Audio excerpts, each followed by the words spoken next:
আমাদের পাড়া আমাদের সমাধান কর্মসূচিতে গন্ডগোলে জড়িয়ে পড়ল সিপিএম তৃণমূল। উত্তপ্ত জলপাইগুড়ির মালবাজার। আমাদের পাড়া আমাদের সমাধান কর্মসূচিকে কেন্দ্র করে উত্তপ্ত হয়ে উঠল পশ্চিমবঙ্গের জলপাইগুড়ি জেলার মালবাজার ব্লকের তেশিমলা গ্রাম পঞ্চায়েত এলাকা। শনিবার সকাল থেকে এলাকা জুড়ে শুরু হয় অশান্তি। স্থানীয় সূত্রে জানা গিয়েছে, কর্মসূচি চলাকালীন দফায় দফায় মারপিট এবং বাক বিতণ্ডার ঘটনা ঘটে। মুহূর্তে দুই পক্ষের মধ্যে তুমুল বিক্ষোভ শুরু হলে পরিস্থিতি হাতের বাইরে চলে যায়। পরিস্থিতি নিয়ন্ত্রণে আনতে মালবাজার থানার বিশাল পুলিশ বাহিনী ঘটনাস্থলে পৌঁছায়। পুলিশের সামনে ফের একবার শুরু হয় মারপিট। পুলিশ এলাকায় টহল জোরদার করেছে এবং অশান্তি থামাতে সক্রিয় ভূমিকা নেয়। জলপাইগুড়ি জেলার সিপিএম এর জেলা কমিটির সদস্য বজ্র রানী সরকার বলেন, এই এলাকায় গত পঞ্চায়েত নির্বাচনে সিপিএম প্রার্থীরা জয়ী হয়েছে, কিন্তু জয়ী জনপ্রতিনিধির বাদ দিয়ে কর্মসূচি করছে তৃণমূল। না দেখেন, এখানে তো আমাদের আজকে তিনটা বুথ মিলে হচ্ছে, 20-138, 20-139 এবং 20-140, এবং তিনটা বুথেই কিন্তু আমাদের এখানে সিপিআইএম এ পঞ্চায়েত মেম্বাররা নির্বাচিত হয়। সেই জায়গায় এখানে 20-139 পার্টে যেটা ঝামেলা হয়েছে, সেখানে অপোজিশন পার্টির লোক ওরানাই ঝামেলা করছে যে স্কিম নিয়ে, কিন্তু সেটা না হওয়ায় বাঞ্ছনীয়। আমরা এটা চাই না। আমরা এটাই চাই যে যে জনপ্রতিনিধি যে ওয়ার্ডে জিতছে, তার দায়িত্ব সমস্ত এলাকার মানুষের, সে যে দলের হোক, উন্নয়ন করা।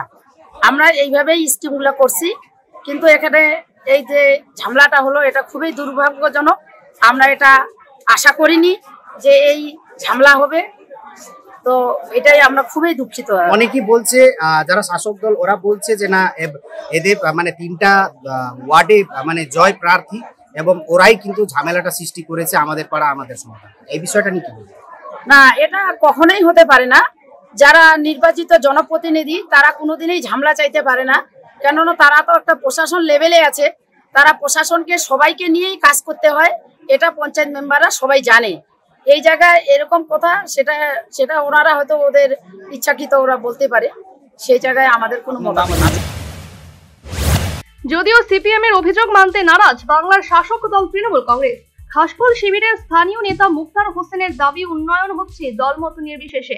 এখানে তো প্রথমত গন্ডগোল হওয়ার কোনো এখানে চান্সই যদি ওরা না দিত তাহলে হতোই না স্বাভাবিকভাবে।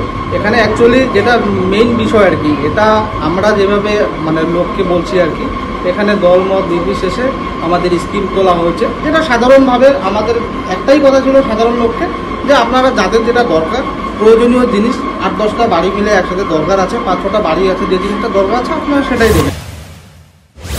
উত্তেজনার আবহে তেশিমলা বোর্ড প্রি প্রাথমিক বিদ্যালয় লাগোয়া পূর্ত দপ্তরের সড়ক অবরোধ শুরু হয়। দীর্ঘক্ষণ ধরে অবরোধ চলতে থাকায় যান চলাচলেও ব্যাপক প্রভাব পড়ে। স্থানীয় বাসিন্দারা জানান, এই অবরোধের ফলে সাধারণ মানুষ ভোগান্তিতে পড়েছেন। ঘটনাকে কেন্দ্র করে এলাকায় ব্যাপক চাঞ্চল্য তৈরি হয়েছে। পুলিশের পক্ষ থেকে জানানো হয়েছে, শনিবার বিকেলের পর পরিস্থিতি নিয়ন্ত্রণে আসে। আইন শৃঙ্খলা স্বাভাবিক রাখতে প্রয়োজনীয় পদক্ষেপ নেওয়া হয়েছে। মোতায়েন রয়েছে পুলিশ। বর্তমানে এলাকার পরিবেশ থমথমে। Bureau report, news vanguard.